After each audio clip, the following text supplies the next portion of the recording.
Good evening, everybody, and welcome to another edition of 108 Stitches Baseball Talk. My name is Scott Morganroth, Motor City Madmouth. Quick announcement before I get to the crew. Mark Maraday is busy with his son working on a tryout. We look forward to seeing him in about 2 weeks.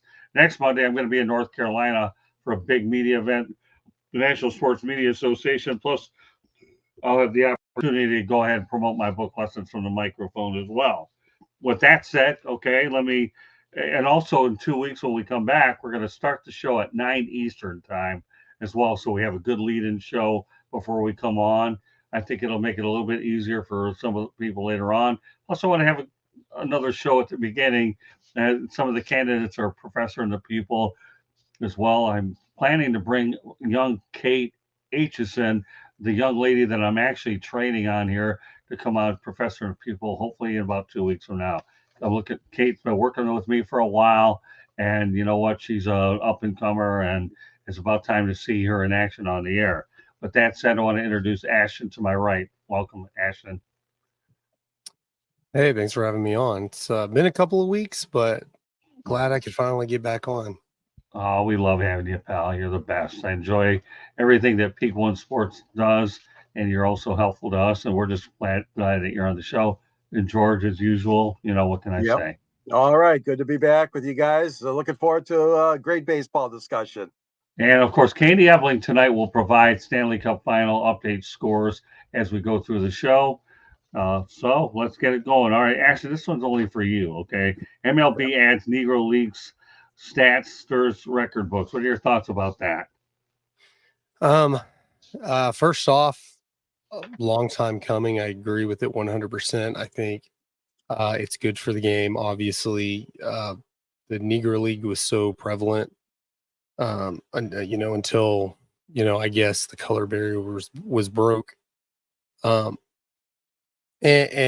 it's a breath of fresh air when this isn't like a big debated topic. I think for the most part, everyone kind of feels the same way about this.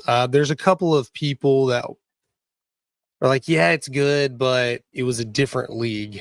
And for two reasons, I kind of dispute that, where really the American League and National League have been, for all intents and purposes, different leagues up until, outside of the World Series, up until the late 90s anyways. So just because they played the World Series, they never played against each other any other time. So yeah, those are different leagues, and we still, I know you do different MVPs and Cy Young Award winners, but you still combine the stats. When you talk about home run leaders and things like that.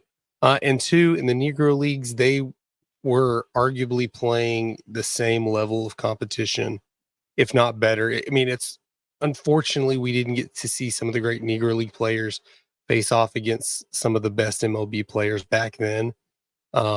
But baseball is a sport that you could tell, like, even if it's less talented players, it comes out in their game where you can say they're not getting this many strikeouts or hits or whatever because they're playing less talented players.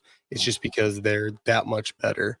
And I think it's great. I think it gives people an opportunity to learn some of the great Negro League players by looking at these records and these statistics and seeing, like, hey, I'd never heard of that guy before. I'm going to go Google him and do some research. And now his name's right there next to, Babe Ruth and all the other great MLB players. So, Ashton, did you have a chance to watch that game Thursday night over at Rickwoodfield? I did not. We had been on vacation with my wife's extended family since last Wednesday. So I do have it recorded. And we just got back today. So I do plan on watching it. Okay. Yeah. I mean, I watched it. It was very nostalgic for sure. So yeah. Good stuff. Like I said, every now and then, if I have a co-host or a guest that isn't on, I don't mind bringing a topic over from a previous show just so that individual gets a segment all to themselves. And then I was making sure that you got your voice out on this subject. Well done, Ashton. All right. Now we have one that's all too familiar with you since you're in Texas, okay? Yeah. The Houston Astros released former AL MVP Jose Abreu. They owe him $30.8 million. Two questions, Ashton. One, does Abreu land anywhere, and can he help anybody? Baseball is one of those sports where sometimes you just get a change of scenery. Maybe it jogs something. He didn't forget how to play baseball, so um, I don't necessarily think he's washed up, but this could be an example of a player playing a little too long, trying to stretch out his career. I mean, Abreu's 37. That's not exactly old in baseball terms, but it's getting up there, and he's really been struggling. And really, it's sad to see a player like that, um, something like that happen to him with such a great career. And even though he's a Houston Astro and I'm a Rangers fan, I mean, there was a lot of respect for Jose Abreu. He did have some moments with the Astros, but I mean, just struggling so much. And unfortunately, Houston thought they would rather pay him a bunch of dead money than to have him on a roster. I think there's a place for him. I mean, I think he'll get picked up by somebody because it's a big name, and there is something to be said for an owner just signing somebody to, up jersey sales or whatever, ticket sales when he comes to play. I don't know what it is. Obviously, he's getting up there in age, but I think he still has something to offer. I mean, we all saw it with Pujols when he went to Los Angeles. He kind of had a resurgence, and then even when he went back to St. Louis in his final year, kind of the same deal. He stepped up a little bit. So I think somebody's going to sign him. They'll give him another chance. Hello, Ralph Williams. Glad to have you on board tonight. So, George, what do you think about Abreu? Well, I think that this is not unusual. And, I've seen it happen. I've seen it happen with Victor Martinez. I've seen Miguelcabrera go down his last few years. Unfortunately, we've seen it with so many other ball players. I do give the Houston Astros credit for one thing, and that's the fact that, make the decision now. The club made the decision now to go forward without him. And instead of leaving him there, instead of, pinch hitting for him and kind of like embarrassing him the rest of the year. I mean, I know he's due a lot of money, but the fact of the matter is he was not helping the team. They are having a really rough go of it this year. A few games under 500, but no, I've seen it before, guys, and it is unfortunate when you sign those long-term contracts, and especially a lot of the name batters, the big sluggers, if you will, get those contracts, and we've seen it before where they just peter out near the end of their careers. I mean, it's unfortunate, but I'll tell you this, Scott, you were asking earlier, can he help somebody? I think he can. I agree with you guys. A change of scenery in the last few months of the season, teams need some power. And whatever can be worked out contract wise, that's another story. But yeah, he could help a team still, and that change of scenery, I think you guys are on the right track with that too. Well, I think both you are on the right track. The only thing I can really add to the whole thing is if Jose Abreu gets picked up, it's going to be on a minor league deal right now to get back to gain a little bit of confidence back, get a little playing time, get his timing back. Because that's the one thing about hitting. You have to have your timing. And obviously, the Houston Astros right now are in a situation where Dusty Baker isn't there, so they're an organization which is in transition right now. They really, really are. So in their case, you might as well bring a younger player in there to see if he can get experience. But I see Jose Abreu, going to another team on a minor league deal. Hey, listen, he's free. It's not like you have to wait till September 1st. He's not postseason eligible, right? So, you've got it, June 24th as we do the show. So, minor league contract somewhere, and we'll go from there. All right, well, once upon a time, Rick Curdy was on this show, and he called Giancarlo Stanton. I'm trying to think of what he called him. He called him the glass man. So I'm gonna kind of lead into this there, and I'll be seeing Rick later in this week when we're up in North Carolina. But here's the thing: why am I bringing it up? Giancarlo Stanton lands on the IL for the 8th time in 6 years. I'm not classifying that as Lou Gehrig durability. I don't know what to classify it. Ashton, give me some answers.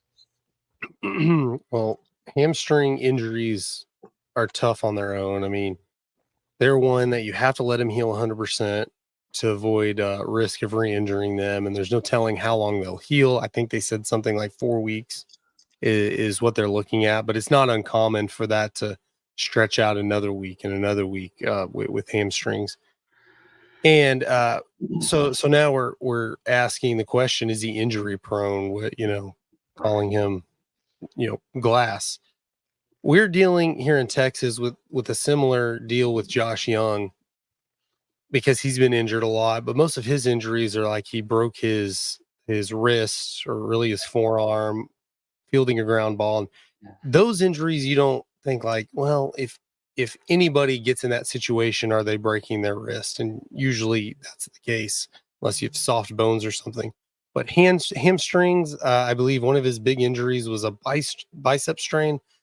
When you're dealing with muscle strains, that can be a sign to injury prone players. They're just more susceptible to those types of injuries. And unfortunately, baseball is one of those sports because it's the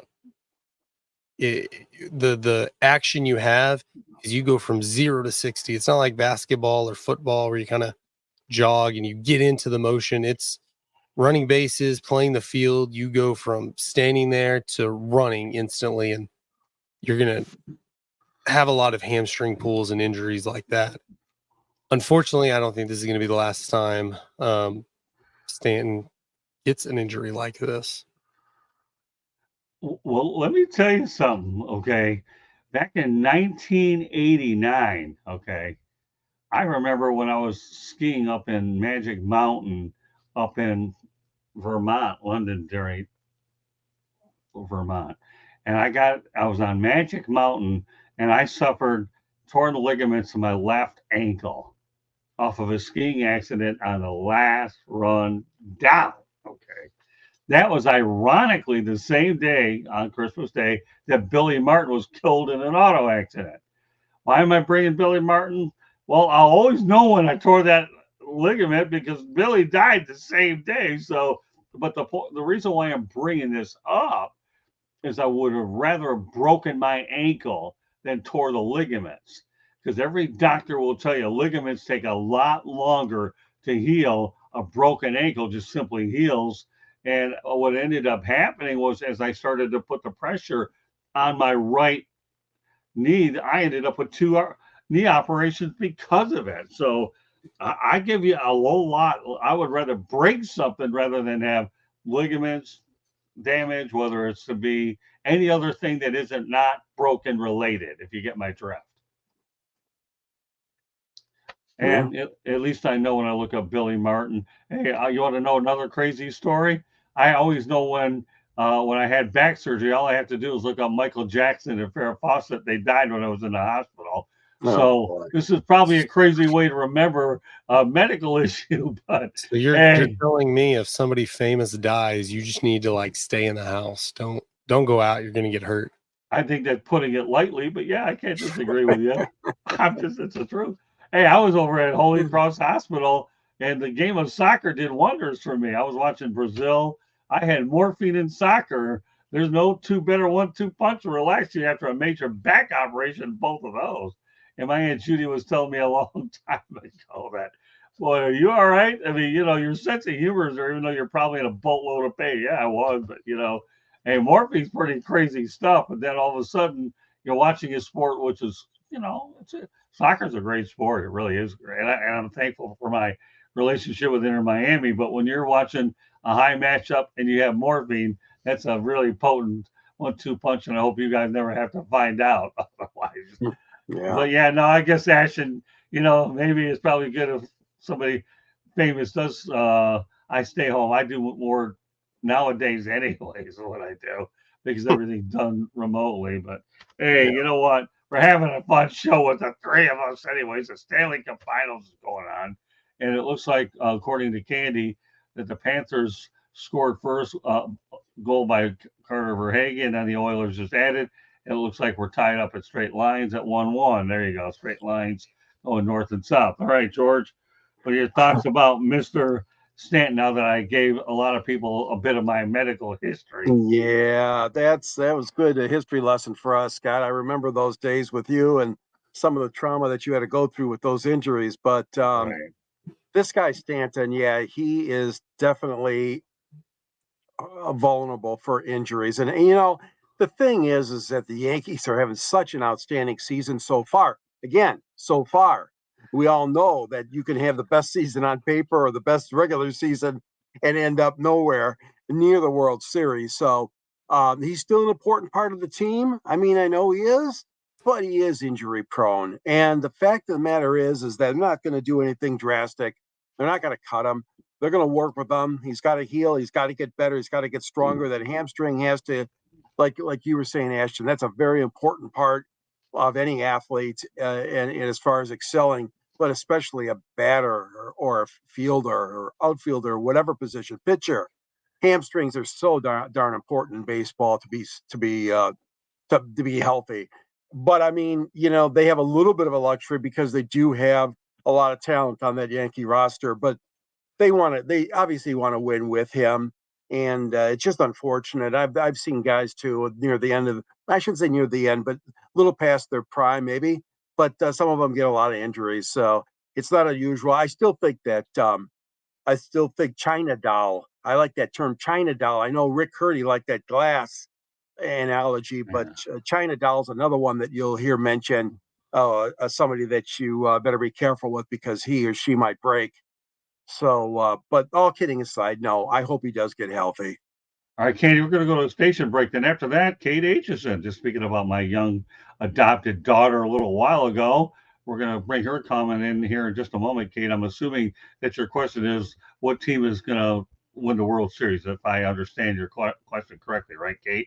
All right, go ahead. Stanley Cup, not the World Series, Scott. Oh, okay. Is that what she was saying? I'm guessing she's probably talking about tonight's Stanley Cup game. Yeah, well, all right, go ahead. But as far as station identification, we're talking the South Florida Tribune Publishing Company sponsored this show tonight. It published a book that Scott wrote, Lessons from the Microphone, Tuning into the Enduring Wisdom of Visionary Leaders. George wrote the foreword. Scott wrote the book. Pictures inside. You have to get it. It talks about how media has changed over Scott's 40 plus years in the business. It's got all kinds of good tidbits, good life lessons, good stories to read.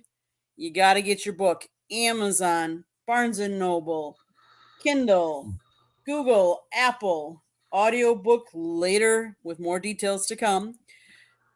Our website, www.southfloridatribune.com. There is a store where you can get South Florida Tribune merchandise on it. Go get it quick before we run out. Just kidding. We're not going to run out. Go get it. You want a hat? You want a sweatshirt?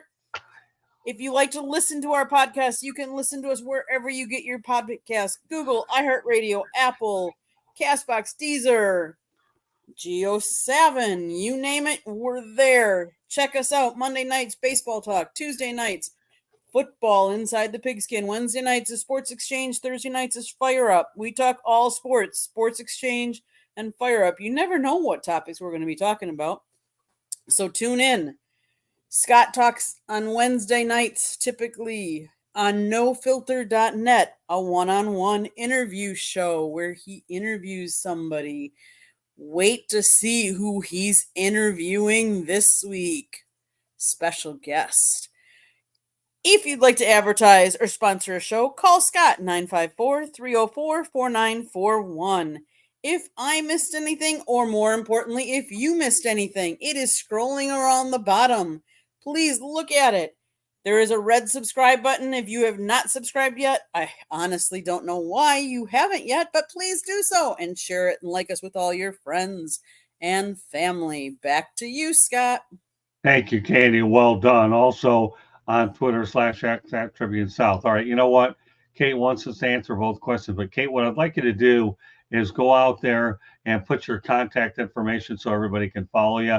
She's got a Twitter account. She's also on LinkedIn as well. And let's see, she's got Instagram. So Kate, put all the necessary things out there. And, Ashton, if you want to follow her, she's certainly a great young prospect as well. You never know, you could be working with her as well. So to answer, let's get to her first question. She wants us to answer both. Okay. So you know what I'm going to do? I'm going to go ahead and turn it over to you, Ashton. Okay. First of all, who do you think is going to win the Stanley Cup tonight, knowing it's 1-1? So the game is still obviously competitive. Let's give you your Stanley Cup prediction first. I'm going to think the Panthers are going to win tonight. They obviously, for lack of a better term, punched Edmonton in the gut and got up 3-0. And now it's tied, but I think that desperate team mentality has come in because they've lost the last 3 and they're on the precipice of being, one of the all-time great choke jobs, I guess you want to say. Yeah, I think Florida pulls it out this one. And let's talk about the World Series. Man, it's so far from though. I think it's probably going to be Dodgers Yankees. To be honest, I think this is the Yankees year. They finally get back there. They've looked good. You can go last year, and obviously the 2 best teams weren't in it, or the 2 best regular season teams. It was looking like Orioles, Braves, or Orioles, Phillies, or something. You get the Rangers and the Diamondbacks. So who knows? But it really does look like it's setting up to be a Dodgers Yankees World Series, and I think the Dodgers will win it if that's how it turns out. Okay, yeah, that's pretty good. George, what about you? And by the way, Kate, let's put her contact information before we go out there, Ashton, and then you can see. Jot down her information if you feel like you want to do that. Instagram, kate.aitch. Okay, so you can find her there. Her Twitter account is hsn56734. Already getting an eye test already, really? No, I'm just kidding with her. And LinkedIn should be by Kate Hsn. I've had enough. Hey, folks, you got to understand something. I had to go to the allergist today and got poked with 88 needles. So that I felt like my dartboard was definitely out in full swing. So there's her contact info for those of you that are watching on YouTube. And I've gone out there and mentioned it verbally, but I'll say it one more time for those that are only listening audio wise. Instagram is kate.aitch, Twitter AITCHISON 56734, and LinkedIn, there's her full name, Kate H. So there you go. All right. So with that said, George, go ahead. Let's get some predictions on both ends. Yeah. I went with Florida in 6, so I'm not going to turn my back on them, but hats off to Edmonton for making a dynamic series out of this, going to push them to 7 games. But I'm still going to stick with Florida. So obviously my prediction was Florida in 6, but now it's going to be Florida in 7. And the World Series, boy, oh boy, I'm still not counting Baltimore out. Baltimore, for all the reasons Ashton was picking the Yankees, I guess I'm still going with Baltimore. I mean, they had the experience last season. They rolled up a lot of wins. They're not winning as consistently, let's say, this year so far. There's so many teams that could make it. I mean, obviously on paper, I cannot argue with the Ashton for the Yankees Dodgers, but something tells me it's not going to be that way. Phillies are looking great, as you had mentioned, Philadelphia and Baltimore. Let me just go with that for the sake of argument. Okay, well, you know what? You guys are really into ballpark, pun intended, because this is a show, anyways, that does involve ballpark, by the way. So, you know what? I went with the Panthers in 7. I'm not one to go. I don't care about momentum shifts either way in the series. When you make a prediction, you own it. So I figured Florida would win it in 7. Okay, so it's pretty hard to go against that. Now here we are at Game 7. As far as the World Series, I'm going to say it's the Battle of Tampa Bay, spring training wise, with the Yankees and the Phillies. I mean, I am not betting against Bryce Harper. This guy is going to win a ring at some point. He will. And I tell you what, I like what the Phillies are doing over there. The Phillies have been a juggernaut. And, the smartest thing the Phillies ever did was when they took Harper out of the outfield and they put him in the first base. Yeah. And anybody would get on the injured list a lot because this guy runs into walls. And Bryce, we kind of need to keep you on the field. You know what I mean? So, and for all those you want to know, the Phillies train over in Clearwater, which is, by the way, where I did meet Ernie Harwell many ages ago over at Jack Russell Stadium. And of course, the Yankees are over in Tampa, right across the bridge. So there you have it, Kate. We'll see how smart we are as early as tonight and later in the year. All right, let's talk about the pitch clock violation. And we're going to talk about the fact that the Rockies win on a pitch clock violation in MLB first. They'll start it off with our man Ashton. What do you think? Man, I love stories like this. I love the chaos, especially when it doesn't involve your team. I mean, just for this purpose of having a podcast or talk show, it's just something to talk about, something cool to talk about that, it doesn't matter what we think one way or the other, but it's still, everybody will have an opinion on it. And, I know purists and traditionalists don't like the pitch clock. I mean, it is what it is. It's just an extra aspect that everybody has to deal with. Both sides have to abide by the rules. I think there's less controversy in this particular situation because if you watch the video, bases were loaded, full count. Kyle Finnegan's pitch was up and inside. So I think if the violation wasn't going to be called, it was going to be ball 4 and he walks in the winning run anyways. So, even if you're like, oh, that's a terrible call. It's like, well, I don't think you can see that and argue that was going to be called a strike. Outside Angel Hernandez, being the umpire there, but yeah. I mean, I think this is the perfect opportunity for it to happen, to be the first time, because there's less controversy in it. And God forbid it's, happens in the playoffs. We at least have time to look at it and figure, do we want to, for future reference, allow them in that situation, like maybe give them an extra second in their mind, like, because he was pitching. It's not like he was standing there getting ready to pitch.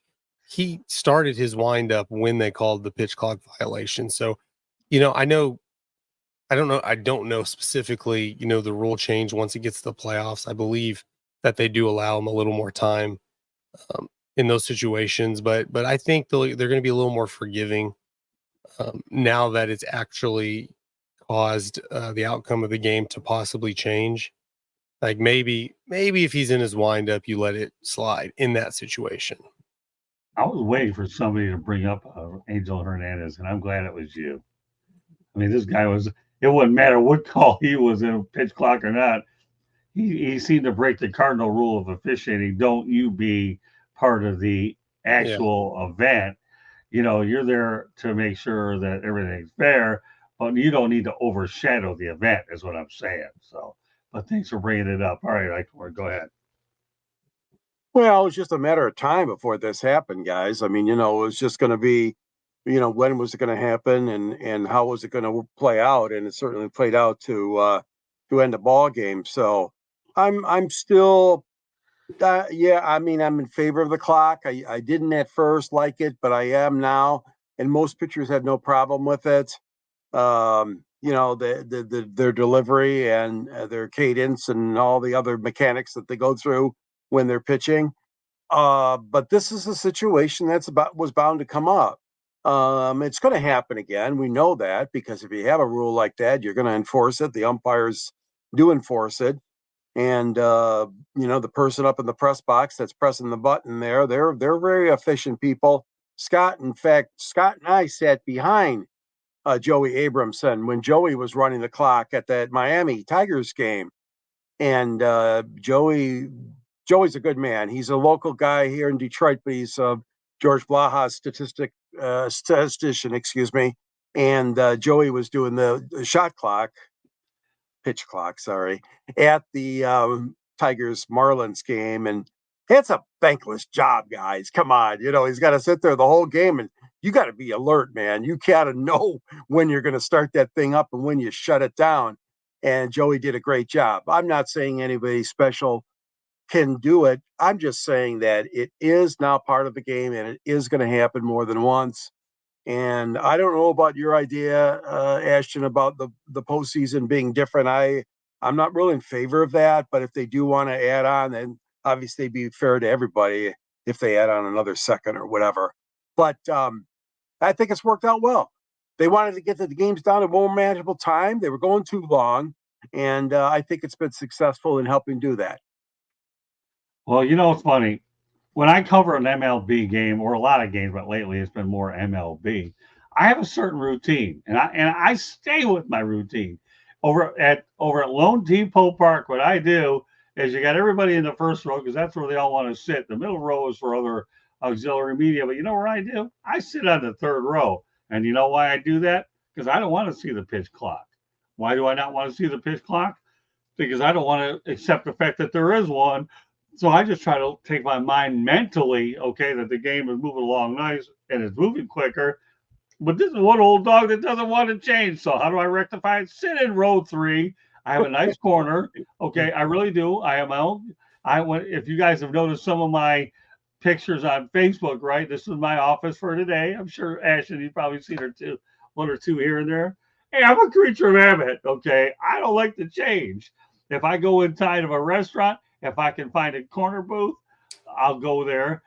And what's interesting is if I go to a corner booth, I don't have to worry about talking too loud or somebody's going to tell me to keep quiet. So I don't have to worry about that.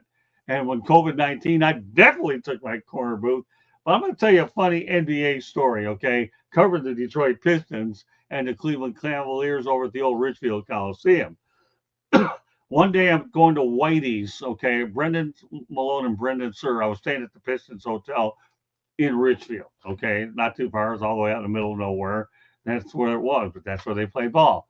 So Brendan Malone and Brendan Sir asked me if I wanted to take them to a restaurant. I said, sure, but you mind if I sit there and talk basketball with you as they're watching? No, we'd love to have you in there. So Brendan Malone says to me, he knew that my eye contact was headed for a corner spot. It's not like it was anything, and I repeat, anything that I could go. But when you talk about eye contact and body language, you follow me? I was going right to that corner. And Malone asked, why did you decide to go there? It's like, you were so decisive. I said, Coach, let me tell you something. When you're driving a vehicle, okay, if you go in the corner, they can only hit one side of you, and they can't hit both. Both Brendan Malone and Sir said, oh, that's pretty smart. That's a genius. Cool stuff, you know. It's just the way it is, you know. And what can I tell you? I mean, you know, I'm a creature of habit. Pitch clock, you're right, George. It was inevitable. No, it could happen, and I'm surprised it hasn't happened more. Yeah, right. I really am. Right. But you know, I gotta go ahead and listen to my man Ashton, right? And when you get a topic like this, it all gives us people out here on the air an opportunity to go out there and talk about it. So you know what we do.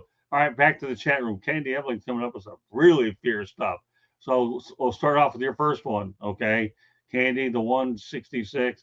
Overall, out of 166 players who began the season on an MLB injury list, 132 were pitchers, nearly 80%. What has caused all these pitching injuries? Well, let me know, okay? Now, then the second follow-up to it, okay, I got to bring pitchers on. Everybody's got a different answer. And so Candy follows it up as subscribe and save less than $2.50 per week under the radar. Major League Baseball is facing an epidemic of pitchers' injuries. Candy can put that up there if you want to. Many insiders are blaming the pitch clock for the rise of injuries. Okay, but the league is not so sure.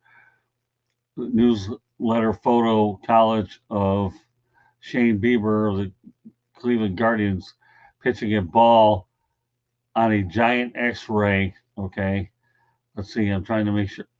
All right, on a giant X-ray of an elbow vintage baseball field diagrams overlay image. It is a bit of a blame game happening on and around the mound. So there's your image credit. So now MLB is conducting a wide range study of pitchers at all levels to examine the origins of the injuries and help develop recommendations to address it. A spokesman for the league said to the Washington Post, while this study is not expected to be finished before the end of the season, analysts in the Major League Baseball Players Association claim to identify the culprit of the injuries pitch clock. So, all right, well, that's interesting. Yeah.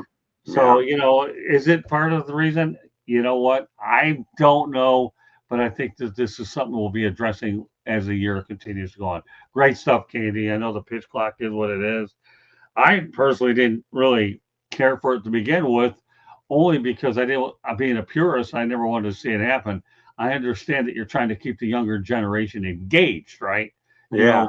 know, I get that attention spans are a lot shorter, especially in our industry where, sometimes on a podcast, under 15 minutes is really widely recommended. But when I had Mike Massaro on the Motor City Madmouth show, who covers NASCAR, what Mike ended up and I were talking about is the 15 minutes. But what about those people that are going on long trips that like those 1 to 2 hours? So there's no rhyme and reason in terms of how long everything could be. It's all situational. So great stuff there, Candy. Everybody get a word in on it? Yep. Good stuff. All right. A lot to bite off there. 2 more topics to go. MLB suspended Toronto Blue Jays top hitting prospect Orelvismartinez 80 games for violating his performance-enhancing drugs policy. Martinez tested positive for clomiphere, a banned fertility drug that alters testosterone levels in men. His suspension is effective immediately. All right, Ashton, go ahead. Yeah, it's you usually don't see younger top prospects getting knocked for this. Usually it's non top prospects that you're not going to hear and really not going to talk about in the news, or it's guys that have been playing for a while. But I mean, what it sounds like from his perspective, he's apologized to his team, the fans. It doesn't seem like he's going to retaliate or I can't think of the word right now, but try to fight back. He's just going to take his suspension. And he's pretty much admitting, is like, man, hey, I tried it. I got caught.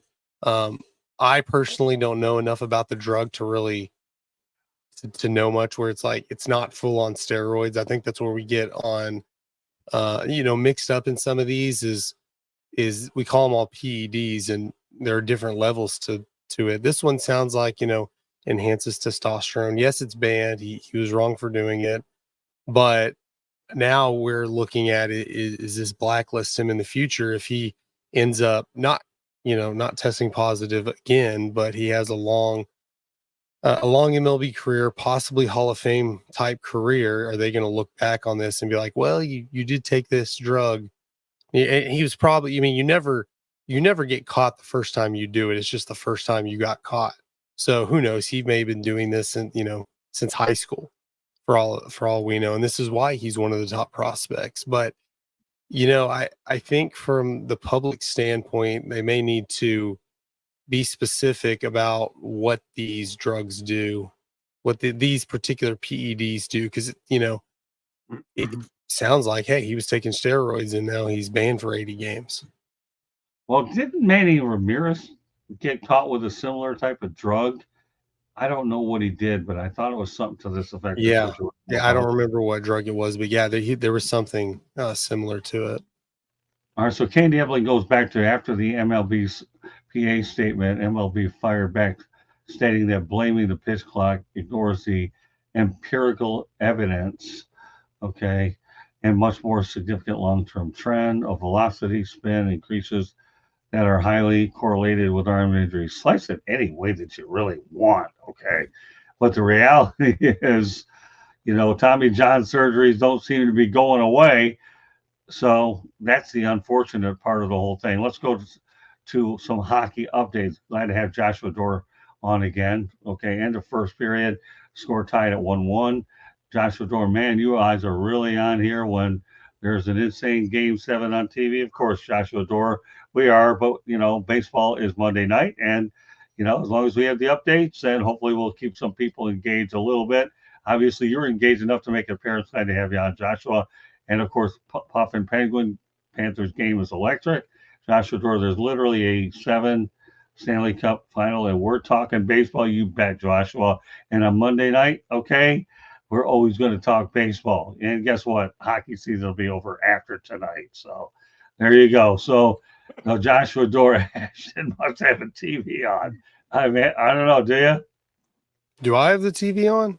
Yeah. No, I don't. I'm in a nice, quiet studio here. So there you go. You got a nice, quiet studio. That's how this thing usually works. Candy Atchison, Candy, you're going so fast that it makes my talking look slow. So, and we know that isn't the case. Katie Emily and hot with the hard hitters. Great content as always. Look at Kate. Okay. She's my prize pupil. All right. Panthers looking good. Okay. Hopefully they can keep it up. Well, one period in the books are tied. So, as long as they keep the game competitive, I'll be in there in a matter of time after we get done with the broadcast. Okay, let's keep it going. All right, Joshua's on a roll here. His fingers are doing some fast typing. I don't know if I'm doing enough talking to keep it going. Okay, but Panthers looking good. Hopefully they can keep it up. I mentioned that. Marked into 10 tonight, so he can dial into Game 7. No, actually, Joshua, that is not the case. Just to set the record straight. Mark's kid was at a baseball tryout, wanted to get in, was unable to do that.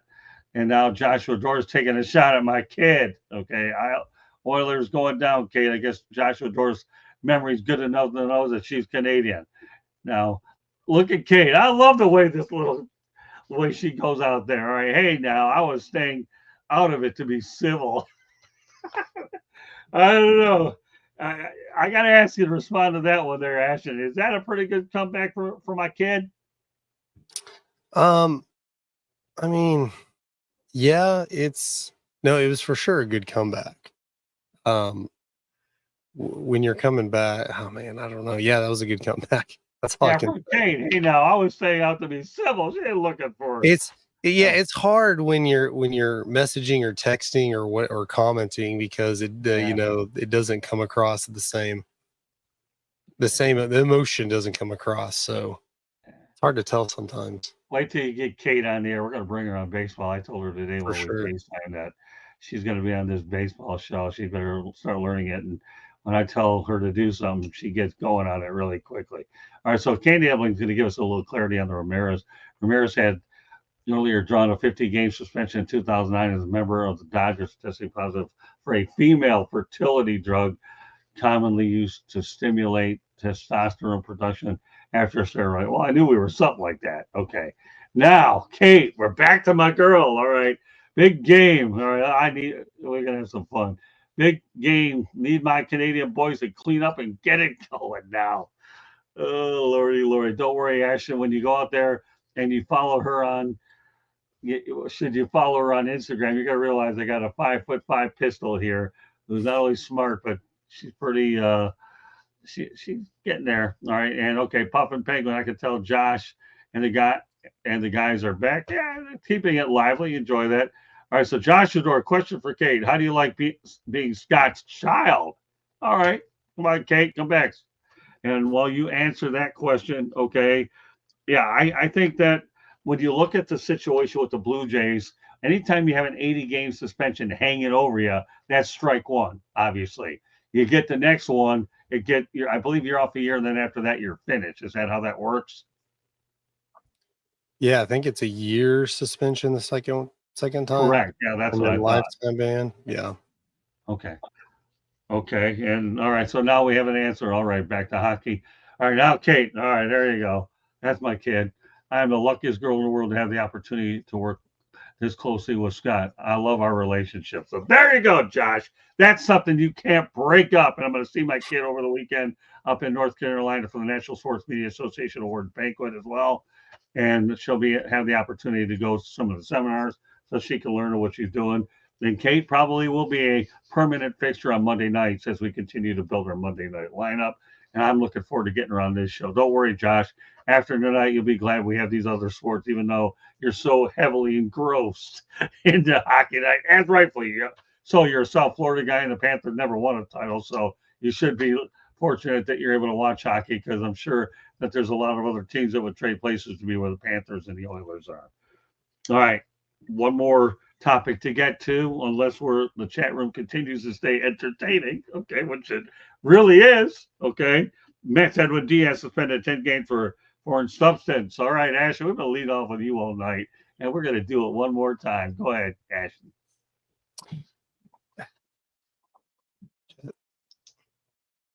Sometimes people, and it seems like it's baseball most of the time, you have issues with gambling and PEDs. And it doesn't seem like Edwindiaz needs to do this to be an effective player. Like, really, like, they just get in trouble for the dumb stuff. And, hindsight's 2020. It's easy to look back and say, what are you doing, when they probably get away with it all the time. Yeah. But it's just hard to look at these guys, making tons of money, doing something that they're, better than 99% of every other human being doing. And then they do dumb stuff like this and get in trouble for it. It's just tough. What do you think, George? Well, yeah, I mean, these players got to know the rules. You can't take chances, and that some of these players are just taking up too many chances right now. And whenever there's a question, consult with your team first. Consult with your doctor, your team physician, your trainer. Don't take a foreign substance unless you know for sure it is safe to take it, and you're not going to get penalized if you're caught. And what I'm finding out is a lot of these young players are just not following through enough. They're not being smart enough to just walk away and to say no to a certain substance that they're taking. Now, Diaz's situation, he was caught by the umpires who did checking. Obviously, he's denying it. There have been, I think he's the 8th pitcher I read, and the 3rd for the Mets to be suspended for a foreign substance since the MLB policy was implemented in June of 21.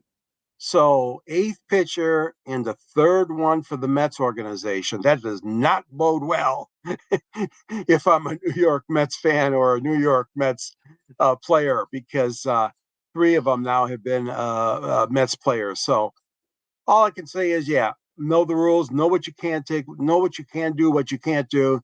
The umpires are there. They're like going to look at the rosin and the sweat and the dirt on the throwing hand. We all know that. They check it out regularly. So they found something on Diaz. 10 games. Still not good. Not good if you're a Mets fan. Well, Edwindiaz, the only thing I would say about you, my friend, is this. You're not Gaylord Perry.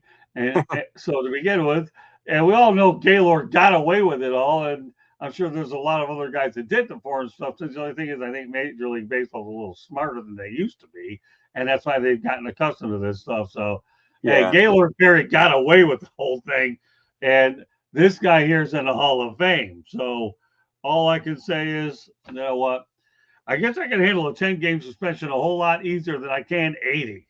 Yeah, for sure. Now, here's the thing. If we turn this thing into, the NBA or maybe the NHL, if you've got a guy that's got a track record for doing things like being a dirty player, then you're a marked man is what you are. So if I were Edwin, you don't want to make those future mound visits to be a little bit more painful now that you've been caught once. But, what can I say? I understand the reason why they have the rule. It is ironic, though, that it happens 3 times from the Mets. Yeah. So, yeah, it is. That is. But 10 games over 80, well, just feel like, how much do you think the monetary value of the fine is going to be 10 games compared to what these players are making these days anyways, Ashley? What do you think? Can't be that much. No, not a lot. I mean, I know on one of our other shows, a couple weeks ago, we talked about the players being banned for gambling. Right. And a couple of them were like minor league players. It's like, what are you doing? Like, I don't understand. And I guess the PED side of it, there are a lot of players that feel like they're only here because maybe they're taking PEDs. But I mean, Edwindiaz probably isn't hurting too much from it, but there are a lot of players that, because they're not big time players, we're not necessarily following the fact that they're getting suspensions. And not only is it hurting their monetary value now because they're not getting the paycheck plus the fine, it's like you said, they can be a marked man if they get caught enough, and they may still get signed in the future, but they're leaving a lot of money on the table just because they're dumb enough to get caught doing so. And I say dumb enough to get caught, dumb enough to do it. But yeah, there's so many filters involved now. Like you said, MLB is so much more smarter because you see, you have 120 years of track record of how to look for this stuff, that they can find it. And there's almost no ways to get away with it now. They keep inventing new ways to to cheat the system. And Yeah, right. you know, if you can make it to that level, man, good luck. You good luck trying to do all this stuff, because it can go away really quick. Because Oh, if you're yeah. not one of the star players, you know, some manager or GM can just say, you know what, you're not worth it. We'll just, you know, cut our losses. Well, I'll summarize it, because a lot of times I'm a man of quite a few words, but since you did a really good job summarizing it, I'll be a man of a few words this time, because Ashton did it for me. I don't think I have to worry about losing my voice tonight, because I've had two guys that are more capable of doing it. So I'll just say reputation 101 and take it any way you want. How about that? How about you, George? 100%. Yeah, no, I think they're foolish. You know, like I said earlier, I mean, you cannot jeopardize your livelihood, your family, your ball club. I mean, you know, and obviously some of the players are just either too dumb or they don't want to know what's good and what's bad for them. I don't know. It's unfortunate. And like you were saying earlier, a lot of these are the younger kids, minor leagues. Well, Diaz, of course, he's 30, so he's been around for a while. But that was a situation with the umpires doing the check on the rosin and the sweat and the foreign substance kind of thing. But the drugs, taking those drugs is, yeah, I mean, fertility drugs, female fertility. I mean, stories you hear about this stuff, they are just out of this world. But they can really damage your career long term. Well, yeah. Did you ever think of the fact they could damage your body long term? Forget about career. What about long term well being health wise? True. Yes. Yeah, we can't lose sight of that. So meanwhile, we're gonna bring Candy in for one more station break, and then I'll go ahead and summarize the programming that we have on store this week. Go ahead, Candy. One more station break. Go ahead. It's yours. This show was sponsored by the South Florida Tribune Publishing Company, which published Scott's book last November, Lessons from the Microphone, Tuning into the Enduring Wisdom of Visionary Leaders. Yes, Scott wrote the book. George wrote the foreword. There's a couple of pictures in there. It talks about all kinds of history of Scott's in the media. Talks about how the media has changed over his 40 plus years. It even has a picture of Scott and the young Muhammad Ali. Let's see. I think it's got Tommy Lasorda in there too. You got to just check out all the stories. Go to Amazon, Kindle, Barnes and Noble. Buy your copy today. Or go to Apple or Google Books as well. Audio version to come later this year. Go to our website, www.southfloridatribune.com, where we have a store that you can get South Florida Tribune merchandise on, or Motor City Madmouth merchandise. You can also read George's columns, Scott's columns. Candy takes pictures. We have all kinds of other great content, especially if you like college sports down here in South Florida. Otherwise, we have transcripts from the Jacksonville Jaguars, the Miami Dolphins, and none other than the Detroit Lions. We cover Miami Marlins games, so you'll see pictures of the Marlins up there. We cover Inter Miami. You'll see Lionel Messi's picture up there. We cover it. Hurricanes, football. Just go to the website. Don't miss it. Go check it out. If you see the red subscribe button down below, click it, like us, share us with all your friends and family. Monday nights, we talk baseball. Tuesday nights, we talk football inside the pigskin. Wednesday nights, Sports Exchange. You never know what we're going to be talking about. The same with Fire Up on Thursday nights.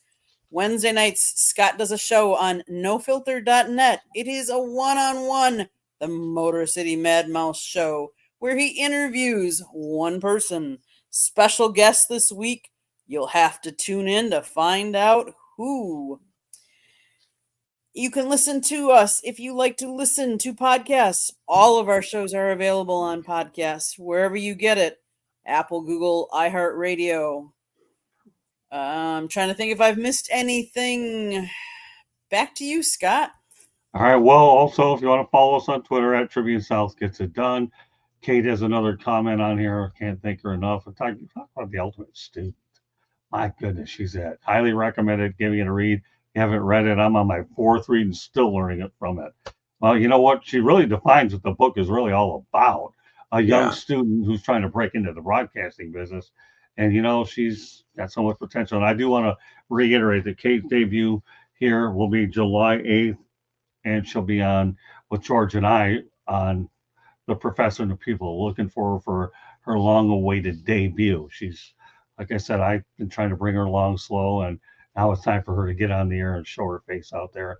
And if you haven't, and for those of you that have been watching or listening, if you haven't followed her contact information is inside the chat room one last time.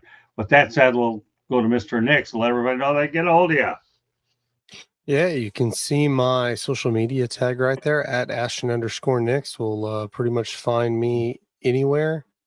You can also search at Peak One Sports, any social media platform. Same, however you listen to your podcast, Peak One Sports. And also, Ashton does an unbelievable job helping share our content, not only on Facebook, but especially on Twitter as well. So, can't thank you enough. And of course, Kate Aitchison, I cannot wait. There's a lot of people that can't wait for you to get on as well. All right, George, go ahead. Yeah, you can reach me, as Candy mentioned earlier, under the South Florida Tribune. I write under the Motor City Tribune banner.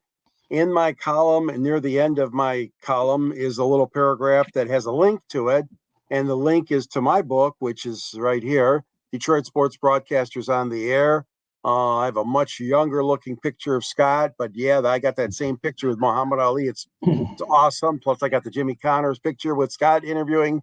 And needless to say, a lot of other Detroit and Michigan sports great broadcasters and friends of Scott and I over the years, Blaha, Harwell, Paul Carey, Bruce Martin, Bud Lynch. The list goes on and on and on. And you could find me on 108 Stitches and on the Sports Exchange on Wednesday night. And whenever things work out, if Scott needs me for another show, that kind of thing. But boy, we're having a lot of fun tonight. This is a great show. I'm so glad to be on with both you, Ashton, and Scott. This has been really good. And Mark had the evening off, but we held our own, guys. We really did. It was a lively show. I'm not worried about it. The one thing I always try to do, and I don't brag about it, I just know in my mind, I'm going to find the best people that work well together. And our attitude is we all give everybody an opportunity to interact without any interrupting. And when I see chemistry that I have between Ashton, Mark, George, myself, and Eric Katz, who started last week, it's pretty good stuff. So I want to thank one more special thanks to everybody that participated in the chat room.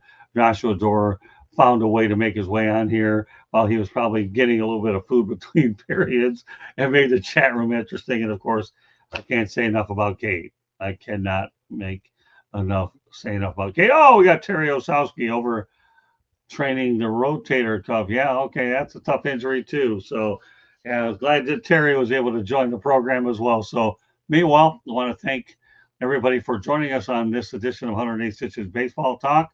Tomorrow night it'll be Inside the Pigskin. So on behalf of George Eichhorn, Ashton Nix, and of course I want to say a special thank to Kate Aitchison.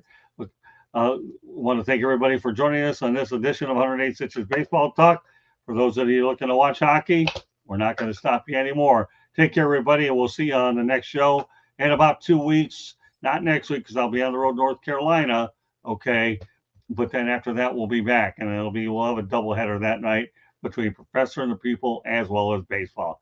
So thanks for a great show. Well, you know what, Kate, thanks for being awesome in the chat room. All right. So once again, on behalf of George and Ashton, my name is Scott. Thank you for joining us. Have a great night, everybody, and we'll see you soon. Bye now. All right.